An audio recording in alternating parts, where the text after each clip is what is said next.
ಹೆಂಗಿತ್ತು franc?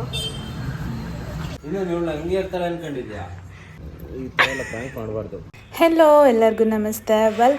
Welcome back to Hassan couple Kannada vlogs. After a long time video ಮಾಡ್ತಾ ಇದ್ದೀನಿ. ತುಂಬ ದಿನವೇ ಆಗಿತ್ತು ವಿಡಿಯೋನ ಮಾಡಿ. ಸ್ವಲ್ಪ ಹೆಲ್ತ್ ಇಶ್ಯೂಸ್ ಇದ್ದಿದ್ದರಿಂದ ವಿಡಿಯೋ ಮಾಡೋದಕ್ಕಾಗಿರಲಿಲ್ಲ. ಆ್ಯಂಡ್ ಇವತ್ತಿನ ವ್ಲಾಗ್ ಏನಪ್ಪ ಅಂತ ಹೇಳಿದ್ರೆ, ನನ್ನ ಹಸ್ಬೆಂಡ್ಗೆ ಪ್ರ್ಯಾಂಕ್ ಮಾಡೋಣ ಅಂತ ಇದ್ದೀನಿ. ಆ್ಯಕ್ಚುಲಿ ನಾನು ಮಾರ್ನಿಂಗ್ ಎದ್ದ ತಕ್ಷಣ ವಾಕಿಂಗ್ ಹೋಗ್ತೀನಿ. ಸೊ ಇವತ್ತು ವಾಕಿಂಗಿಂದ ಬರ್ತಾ ವಿಶ್ವಂಗೆ ಫೋನ್ ಮಾಡಿ, ವಿಶ್ವ ಬೇಗ ಗಾಡಿ ತೊಗೊಂಬ ಪಾರ್ಕಿಗೆ ಅಂತ ಹೇಳೋಣ ಅಂತ ಇದ್ದೀನಿ. ಯಾಕಂದರೆ ನಾನು ಯಾವಾಗಲೂ ಅವ್ರನ್ನ ರೇಗಿಸ್ತಾ ಇರ್ತೀನಿ, ನಾನು ಪಾರ್ಕಲ್ಲಿ ಏನಾದರೂ ಬಿದ್ದೋದ್ರೆ ಏನು ಮಾಡ್ತೀರಾ ಆ ಥರ. ಅವರು ನಾನಂತೂ ಎತ್ಕೊಂಬರೋಕ್ಕಾಗಲ್ಲ ನನಗೆ ಅಂತ ರೇಗಿಸ್ತಾ ಇರ್ತಾರೆ. ಸೊ ಹಾಗಾಗಿ ನೋಡೋಣ ಅವ್ರ ರಿಯಾಕ್ಷನ್ ಹೇಗಿರುತ್ತೆ ಅಂತ. ಆ್ಯಕ್ಚುಲಿ ಏನಂತ ಹೇಳಿದ್ರೆ, ಅವರು ನಂಬಲ್ಲ ಯೂಶ್ವಲಿ ಹಂಗೆ ಹೇಳಿದ್ರೆ. ಮೇ ಬಿ ನಾನು ಇವಾಗ ಮೆಡಿಕೇಷನಲ್ಲಿ ಇರೋದ್ರಿಂದ ಏನಾದರೂ ಟ್ಯಾಬ್ಲೆಟ್ ತೊಗೊಂಡು ಹೋಗಿರ್ತೀನಿ, ನಾನು ಲೋ ಬಿ ಪಿ ಇದೆ, ಬಿದ್ದೋಗಿರ್ಬೋದು ಅಂತ ಅಂದ್ಕೊತಾರೆ ಅಂತ ಅಂದ್ಕೊಳ್ಳೋಣ. ಇವಾಗ ಕಾಲ್ ಮಾಡ್ತೀನಿ. ಆ್ಯಕ್ಚುಲಿ ಇನ್ನೊಂದು ಮೊಬೈಲ್ ಇಲ್ಲ ರೆಕಾರ್ಡ್ ಮಾಡ್ಕೊಳ್ಳೋದಕ್ಕೆ, ಆದರೆ ವಾಯ್ಸ್ ರೆಕಾರ್ಡ್ ಮಾಡ್ಕೊತೀನಿ. ಸೊ ನೋಡೋಣ ಹೆಂಗೆ ರಿಯಾಕ್ಟ್ ಮಾಡ್ತಾರೆ ಅಂತ. ಆ್ಯಕ್ಚುಲಿ ಪಾರ್ಕಿಂದನೇ ಮಾಡೋಣ ಅಂತ ಅಂದ್ಕೊಂಡೆ, ಬಟ್ ಭಯ ಆಯಿತು, ಎಲ್ಲರೂ ಇರ್ತಾರಲ್ವ, ಕೋಪ ಮಾಡ್ಕೊಂಡ್ಬಿಡ್ತಾರೆ, ಅವ್ರನ್ನೂ ಹೆದರ್ಕೊತಾರೆ ಅಂದ್ಬಿಟ್ಟು ನಮ್ಮ ಮನೆ ಸೆಕೆಂಡ್ ಫ್ಲೋರಿಂದ ವೀಡಿಯೋ ಮಾಡ್ತಾ ಇದ್ದೀನಿ. ಸೊ ಸೆಕೆಂಡ್ ಫ್ಲೋರಿಂದ ನಮ್ಮ ಥರ್ಡ್ ಫ್ಲೋರಲ್ಲಿ ಇರೋದು ಮನೆ. ಸೊ ಅಲ್ಲಿಗೆ ಬರೋಷ್ಟರೊಳಗಡೆ ಆಲ್ರೆಡಿ ಗಾಡಿ ಕೀ ತಂದು ಆಚೆ ನಿಂತಿದ್ರು.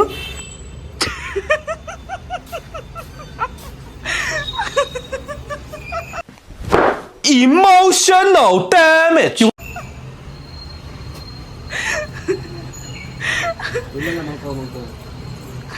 ಹೆಂಗಿತ್ತು ಫ್ರಾಂಕು? ಹೇಳು, ಹೆಂಗಿತ್ತು?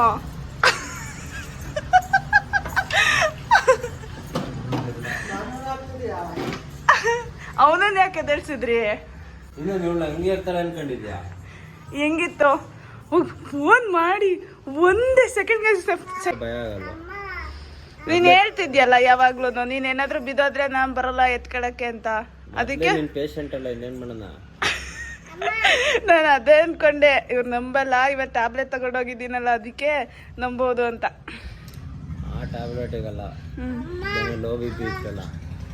ಅದಕ್ಕೆ ಬಿದ್ದೋಗ್ಬಿಟ್ಟೆ ಅಂತನಾ?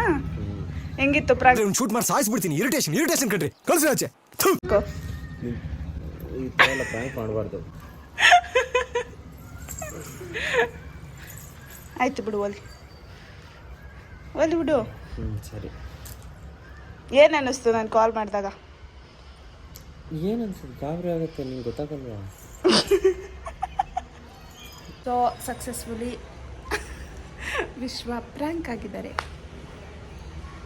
ಹೋಗ್ಲಿ ಬಿಡು, ಕೋಪ ಮಾಡ್ಕೋಬೇಡ. ದೇವ್ರು ನಿನ್ಗೆ ಒಳ್ಳೇದು ಮಾಡ್ತದ, ನಿನ್ ಜನ್ಮಕ್ಕೆ ಹೋಗೋ ಕಂಡ್ಬಿಡು. ನೀನು ಯಾವಾಗಲೂ ಹಂಗೆ ಅಂತಿದ್ಯಲ್ಲ, ನೀನು ಅಟ್ಲೀಸ್ಟ್ ನನಗೆ ಕ್ವಶನ್ ಆದರೂ ಕೇಳ್ತೀಯಾ, ಏನಾಯಿತು, ಏನು ಕೇಳಲಿಲ್ಲ. ಸುಮ್ಮನೆ ಜಸ್ಟು ನಾನು ಕಾಲ್ ಮಾಡಿ, ಅಲೋ ವಿಶ್ವ ಪಾರ್ಕ್ ಹತ್ರ ಬೈಕ್ ತೊಗೊಂಬ ಅಂದೆ ಅಷ್ಟೇ. ನನ್ನ ಹತ್ರ ಇನ್ನೊಂದು ರೆಕಾರ್ಡ್ ಇರಲಿಲ್ಲ, ವಾಯ್ಸ್ ರೆಕಾರ್ಡ್ ಮಾಡ್ಕೊಂಡಿಲ್ಲ, ಮಾತಾಡಿದ್ದು ಬಂದೆ ಅಷ್ಟೇ. ಕಾಲ್ ಕಟ್ ಮಾಡಿ 2 ಸೆಕೆಂಡಿಗಾಗಲೇ ಡೋರ್ ತೆಗ್ಬಿಟ್ಟು ಆಚೆ ಬರ್ತವ್ರೆ. ನಾನು ರೆಕಾರ್ಡ್ ಮಾಡ್ಕೊಳಕ್ಕಾಗಲ್ಲ, ಇಷ್ಟು ಬೇಗ ಬಂದ್ಬಿಟ್ರಲ್ಲ ಅಂದ್ಕೊಂಡೆ. ಸ್ಟೇರ್ಸ್ ಹತ್ತು ಬರೋಷ್ಟರೊಳಗಡೆ ಅಷ್ಟೇ ಗೈಸ್. ಬಾಯ್.